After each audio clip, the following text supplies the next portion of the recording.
Hello everyone. Let me show you right off the bat why drawing clear boundaries between projects, programs and portfolios is the absolute foundation of your PgMP success. When you look at the official study guide, a project is formally defined as a temporary endeavor undertaken to create a unique product, service or result with a defined beginning and end. Now, in very simple words, a project is just like baking a single birthday cake for a friend. You gather your flour, eggs and sugar, follow a specific recipe, bake the cake, and once it is handed over, the job is completely done and your kitchen goes back to normal.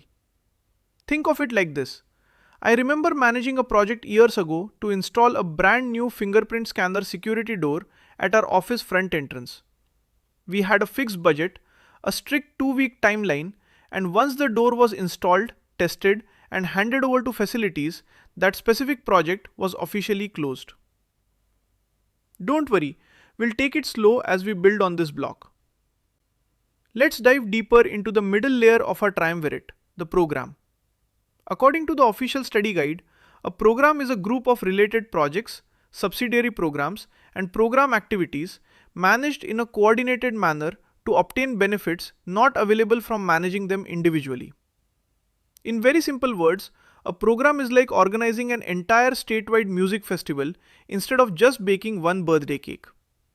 That music festival includes a project to build the main outdoor stage, a project to hire security staff, a project to market ticket sales, and a project to set up food trucks.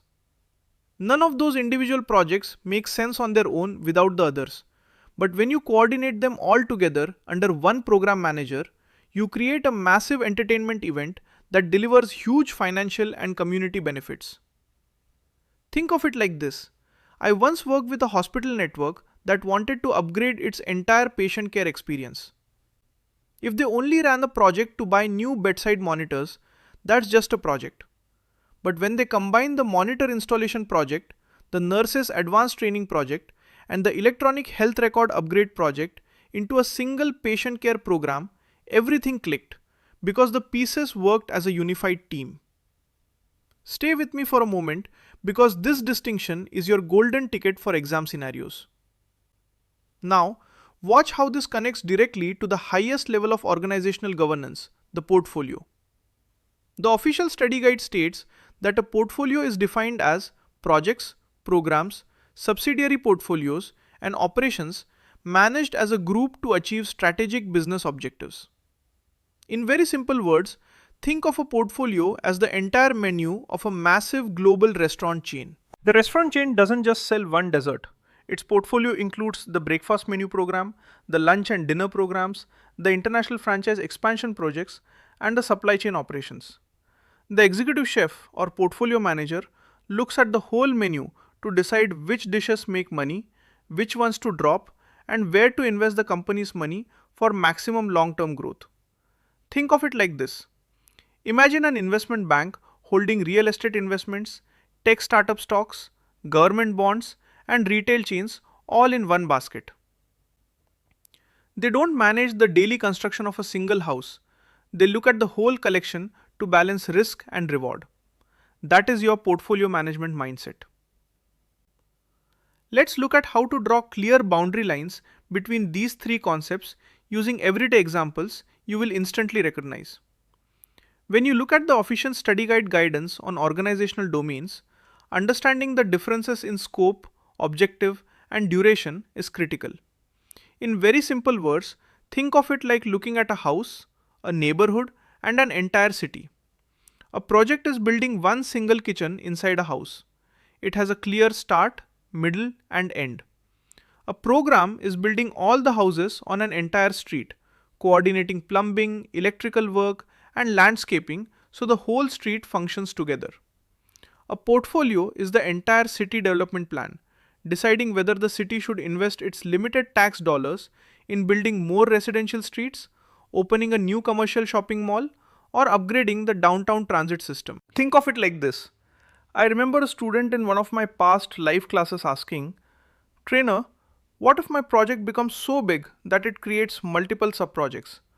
I smiled and said, "That's when your project jacket starts feeling a bit tight and you realize you are actually managing a program. Recognizing these shifting boundaries prevents you from applying project tools to program level problems. Let's explore who makes what decisions and how governance changes across these three layers. According to the official study guide, governance frameworks differ significantly based on whether an initiative is a project focusing on deliverables, a program focusing on benefits management, or a portfolio focusing on strategic investment alignment. In very simple words, project managers ask, are we building this product right and on schedule? Program managers ask, are we building the right set of capabilities to deliver the financial and strategic benefits our sponsors want? And portfolio managers ask, are we investing our money in the right mix of programs that match our company's ultimate vision? Think of it like this. If a tire factory catches fire, the project manager figures out how to fix that specific assembly line building. The program manager looks at whether all manufacturing lines in the region need a safety overhaul. And the portfolio executive decides whether the company should even stay in the manufacturing business or shift investments entirely into software development. See how different those questions are? That clarity is what turns an ordinary manager into an elite PgMP candidate. So now that we've mastered the unique governance questions and leadership focus of each layer, you might be wondering how to ace exam questions that try to trick you by mixing up these exact boundaries. Well, that brings us right into our next step. We have arrived at our final stretch, and let's tie this all together with a powerful exam strategy for project, program, and portfolio boundaries. The official study guide emphasizes that a thorough comprehension of the intersections and boundaries among portfolios, programs, and projects is essential for effective organizational alignment and governance. In very simple words, this means whenever you read an exam question, your very first mental check should be, is this question asking about a single temporary deliverable, a coordinated set of related benefits, or a high-level strategic investment mix? Once you correctly identify which bucket the scenario belongs to, the correct answer practically jumps off the page at you. Think of it like sorting mail at a post office. Local letters go to the neighborhood box, regional parcels go to the state sorting truck, and international freight goes to the cargo plane. You don't mix them up. I always tell my live class students, when you face these scenario questions on exam day, pause for a second, look at the keywords like benefits, strategic alignment, or temporary deliverable, and let your training guide your hand. You've got this, and we are going to master every single chapter of this journey together.